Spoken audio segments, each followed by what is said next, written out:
I wondered where they were going with Steele this episode, and I have to say there was a point where I genuinely didn't know what direction this episode was going to take. This is the 9th episode of the 25th season of The Simpsons, directed by Matthew Nastuk, and I have to say it's very clever.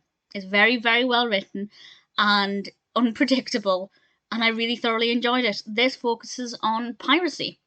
Now, this was released in 2014, which I'm pretty confident was quite a while before The Simpsons was available on Disney Plus, as in Disney Plus didn't exist then.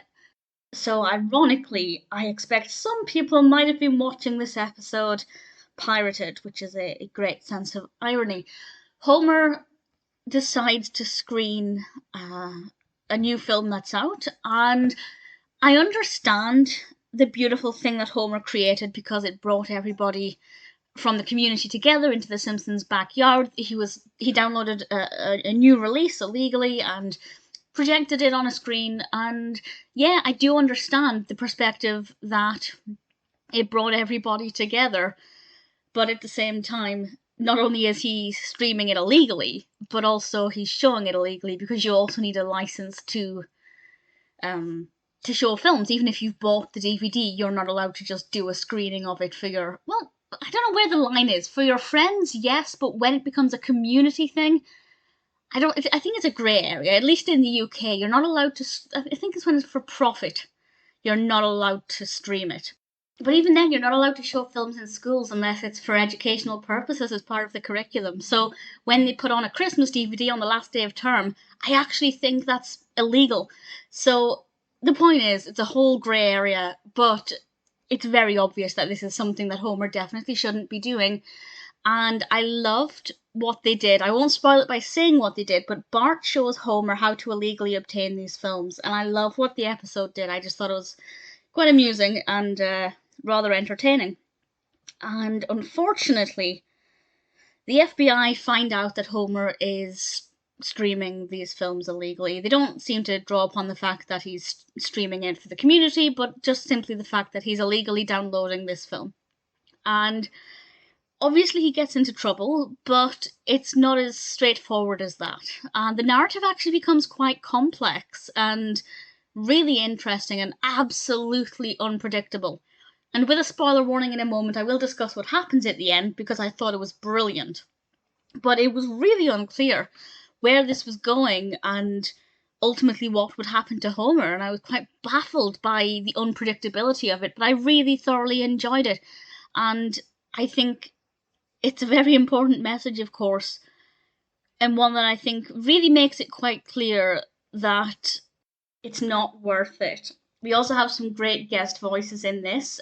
Paul Rudd, Leslie Mann, Judd Apatow, who is the judge, Judge Apatow, which was a small thing, but it amused me. Seth Rogen, Channing Tatum, brilliant. Will Arnett, great voice cast behind this, and a really fascinating, intricate, very detailed narrative. In fact, I don't think there was a B-plot. Pretty much every episode of The Simpsons has the main narrative and a supporting narrative to help carry the story when things are a bit slow. But this one has so much going on that it didn't need a second narrative, and I think they handled it very, very well. So I'll discuss now what happens at the end, because I thought it was a really, really brilliant ending. So big spoilers from now. I was quite surprised by how well things went in the courtroom for Homer, because it seemed like they were saying, oh well, he's just one man, let him get on with it, and almost praising him for it. And I thought, okay, this is an odd position for the Simpsons to be taking on piracy. And then he gets his story turned into a film, and the community of Springfield pirate his film. But that's not acceptable to Homer. They can't pirate his film, because that's taking money out of his pocket. And I thought, now I see what you're doing. It's only a problem if it affects you. And that's basically what it is. Pirating a film, it's a lot. I have seen a lot of people online saying, who does it hurt? You know, why is it illegal? It doesn't hurt anybody. But yes, it does. It's a trickle-down effect as well, because you might think, well, I'm not going to go to the cinema and see it, so I'll pirate it. But then if people don't go to the cinema, it gets, it looks like it's not done as well. So the DVD sales are not as good. So it doesn't get picked up by streaming services, and it all just goes to pot from there. And that's not to say everybody has to go to the cinema to see it, but the point is, if you have an interest in it and would have seen it in the cinema had it not been available to pirate, then you should do that. If you want, or at least wait until it comes out on streaming, pay to watch it. That helps support the film further down the line with things like Netflix buying the license to stream it, because it shows that people are interested in watching it.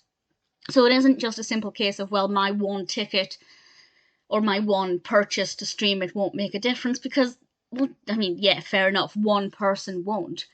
But if everybody decides to watch it illegally, then it looks like the film's got no support. It looks like nobody's interested in it.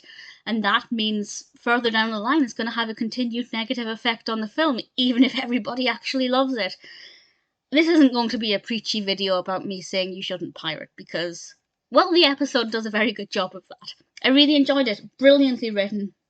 Very well executed narrative. Unpredictable. I wasn't sure where it was going. But ultimately, I think it did a pretty fantastic job.